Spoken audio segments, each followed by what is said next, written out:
ലോകകപ്പിന്റെ ആദ്യ മത്സരത്തിൽ പോർച്ചുഗൽ DR കോങ്കോയെ എളുപ്പത്തിൽ തോൽപ്പിക്കുമെന്ന് എല്ലാവരും കരുതിയിരുന്നു. പക്ഷേ ഹ്യൂസ്റ്റണിൽ നടന്ന മത്സരത്തിന്റെ അവസാന വിസിൽ മുഴങ്ങുമ്പോൾ സ്കോർ ബോർഡ് പറഞ്ഞത് 1-1.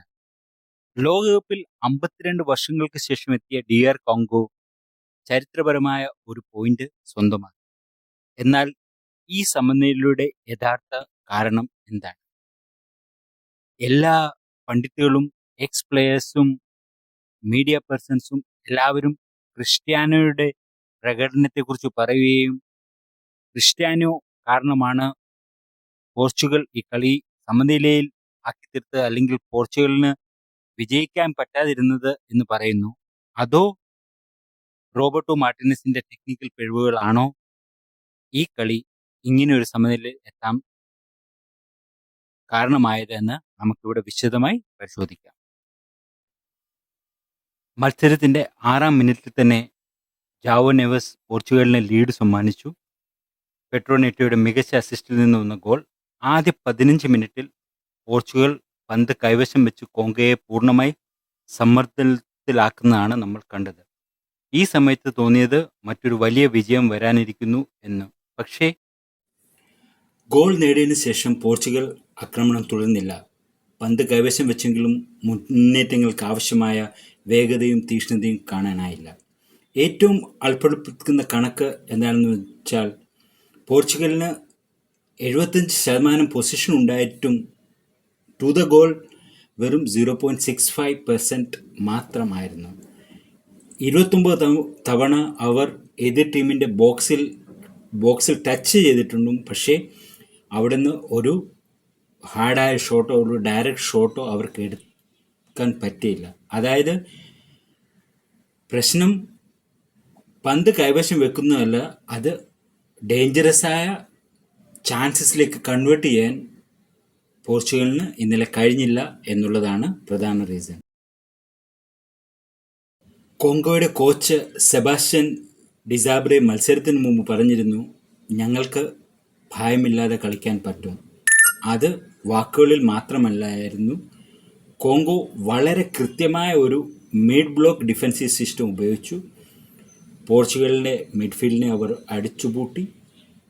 റൊണാൾഡോയ്ക്ക് പന്ത് ലഭിക്കുമ്പോഴൊക്കെയും 2-3 ഡിഫൻഡർമാർ ചുറ്റും ഉണ്ടായിരുന്നു. ഫസ്റ്റ് ഹാഫ് ഇഞ്ചുറി ടൈമിൽ യോഹാൻ വിസയുടെ ഹെഡർ കോങ്കോയുടെ ആദ്യ ഗോളായി മാറി. ലോകകപ്പിലെ അവരുടെ ആദ്യ ഗോളായി മാറി. ആ നിമിഷം മുതൽ മത്സരം കോങ്കോയുടെ പ്ലാൻ അനുസരിച്ച് മാറുന്നതായ ഒരു കാഴ്ചയാണ് നമ്മൾ കണ്ടത്. ഇപ്പോൾ എല്ലാവരും ചോദിക്കുന്ന ചോദ്യം, റൊണാൾഡോ കാരണം തന്നെയാണോ ഈ സമനില? സത്യസന്ധമായി പറഞ്ഞാൽ റൊണാൾഡോയ്ക്ക് ഇതൊരു മികച്ച മത്സരം ആയിരുന്നില്ല. അദ്ദേഹത്തിൻ്റെ പിൻകാല റെക്കോർഡ് വെച്ച് നോക്കുന്ന അനുസരിച്ചുള്ളൊരു പെർഫോമൻസ് അല്ല ഇന്നലെ കാഴ്ചവെച്ചത്. അദ്ദേഹത്തിന് ലഭിച്ച 2 പ്രധാന അവസരങ്ങളും ഗോളാക്കാൻ കഴിഞ്ഞില്ല. പല സമയങ്ങളിലും അദ്ദേഹം മത്സരത്തിൽ അപ്രസക്തനായി നിൽക്കുന്ന നമുക്ക് കഴിയാൻ പറ്റി. 41-ാം വയസ്സിൽ ലോകകപ്പിൽ ഇറങ്ങിയ ഏറ്റവും പ്രായം കൂടിയ താരമായ റൊണാൾഡോ റെക്കോർഡ് സൃഷ്ടിച്ചു. എന്നാൽ അദ്ദേഹത്തിൻ്റെ ലോകകപ്പ് ഗോൾ ക്ഷാമം ഇപ്പോൾ 10 മത്സരങ്ങളായി നീണ്ടിരിക്കുകയാണ്. കഴിഞ്ഞ 10 മത്സരങ്ങളിൽ കഴിഞ്ഞ 2-3 വർഷമായിട്ട് റൊണാൾഡോ ഒരു ഗോളും ഇല്ല എന്നുള്ളതാണ് യാഥാർത്ഥ്യം. പക്ഷെ ഒരു കാര്യം നമ്മൾ ഓർക്കണം, ഒരു ഫോർവേഡിൻ്റെ പ്രകടനം ടീമിൻ്റെ ക്രിയേറ്റിവിറ്റിയുമായിട്ട് നേരിട്ട് ബന്ധപ്പെട്ടതാണ്. ബ്രൂണോ ഫെർണാണ്ടസ്, ബെർണാർഡോ സിൽവ, വിറ്റിയ തുടങ്ങിയ താരങ്ങൾ റൊണാൾഡോയ്ക്ക് മതിയായ സർവീസ് നൽകുന്നതിൽ പരാജയപ്പെട്ടു എന്നുള്ളതും യാഥാർത്ഥ്യമായി നമ്മൾ കാണേണ്ടതാണ്. അതുകൊണ്ട് മുഴുവൻ കുറ്റവും റൊണാൾഡോയുടെ മേൽ ചുമത്തുന്നത് ന്യായമല്ല. എൻ്റെ അഭിപ്രായത്തിൽ ഈ സമനിലയിൽ ഏറ്റവും വലിയ ഉത്തരവാദിത്തം റോബർട്ടോ മാർട്ടിനസിന് തന്നെയാണ്. ആദ്യ ഗോൾ നേടിയ ശേഷം പോർച്ചുഗൽ ആക്രമണ മനോഭാവം ഉപേക്ഷിച്ചു. വളരെ ഡിഫെൻസീവായി കളിക്കാൻ തുടങ്ങി. ബോൾ പൊസിഷൻ മാത്രമാണ് ചെയ്തത്. കോങ്കോയുടെ ഡിഫെൻസീവ് സ്ട്രക്ചർ തകർക്കാൻ ആവശ്യമായ ഒരു ടാക്ടിക്കൽ മാറ്റങ്ങൾ കോച്ചിൽ നിന്ന് വന്നില്ല. മത്സരശേഷം മാർട്ടിനസ് തന്നെ ഈ കാര്യങ്ങൾ സമ്മതിച്ചതാണ്. ഗോൾ വഴങ്ങിയ ശേഷം ടീം ഭയത്തോടാണ് കളിച്ചതെന്നും ആക്രമണത്തിന് ആവശ്യമായ ഒരു അടിയന്തരത ഇല്ലാതിരുന്നെന്നും അദ്ദേഹം സമ്മതിച്ചു. മറ്റൊരു വലിയ ചർച്ച റൊണാൾഡോയെ മാറ്റാതിരുന്നത് അല്ലെങ്കിൽ റൊണാൾഡോയെ സബ്സ്റ്റിറ്റ്യൂട്ട് ചെയ്യാതിരുന്നതാണ്. പിന്നെ മാർട്ടിനസിന് നേരിട്ടേണ്ടി വന്ന ഏറ്റവും വലിയൊരു ക്രിറ്റിസിസമാണ് റൊണാൾഡോയെ സബ്സ്റ്റിറ്റ്യൂട്ട് ചെയ്യാത്തത്. പലരും ഇതിനെ സംബന്ധിച്ച് ക്വസ്റ്റ്യൻ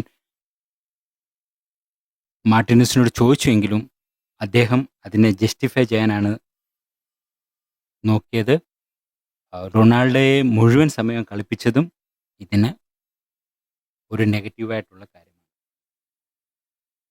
ഇന്നലെ നടന്ന കളിയിൽ എൻ്റെ വിലയിരുത്തൽ പ്രകാരം ഈ സമനിലയ്ക്ക് റൊണാൾഡോയുടെ വ്യക്തിഗത പ്രകടനം ഒരു 30% കാരണമായെങ്കിൽ കോച്ചിൻ്റെ ടാക്ടിക്കൽ പിഴവുകളും സഹകളിക്കാരുടെ ചില നെഗറ്റീവ് മെൻറ്റാലിറ്റിയുമാണ് ഇന്നലെ പോർച്ചുഗലിന് ഒരു അനായാസ വിജയം നഷ്ടപ്പെടാൻ കാരണമായി. റൊണാൾഡോ അവസരങ്ങൾ നഷ്ടപ്പെടുത്തി എന്നുള്ളത് സത്യമാണ്.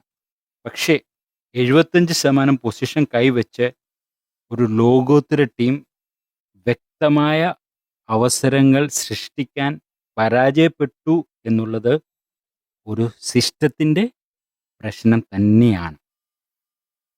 പോർച്ചുഗലിന് ഇനി ഉസ്ബെക്കിസ്ഥാനെയും കൊളംബിയയുമാണ് എതിരാളികൾ. അടുത്ത മത്സരങ്ങളിൽ നല്ല മാർജിനോട് വിജയിച്ചില്ലെങ്കിൽ ഈ സമനില ചിലപ്പോൾ വലിയ തിരിച്ചടിയാകും. റൊണാൾഡോയുടെ അവസാന ലോകകപ്പിൽ പോർച്ചുഗൽ എത്ര ദൂരം പോകും? മാർട്ടിനസ് ഈ കളിയിൽ നിന്ന് തൻ്റെ പാഠം പഠിച്ചോ? നിങ്ങളുടെ അഭിപ്രായം കമൻറ്റ് ബോക്സിൽ അറിയിക്കുക. വീഡിയോ ഇഷ്ടപ്പെട്ടാൽ ലൈക്ക് ചെയ്യുക, ചാനൽ സബ്സ്ക്രൈബ് ചെയ്യുക. അടുത്ത ഒരു ലോകകപ്പ് വീഡിയോയുമായി നമ്മൾ നാളെ വീണ്ടും വരും. നന്ദി, നമസ്കാരം. Thanks for watching.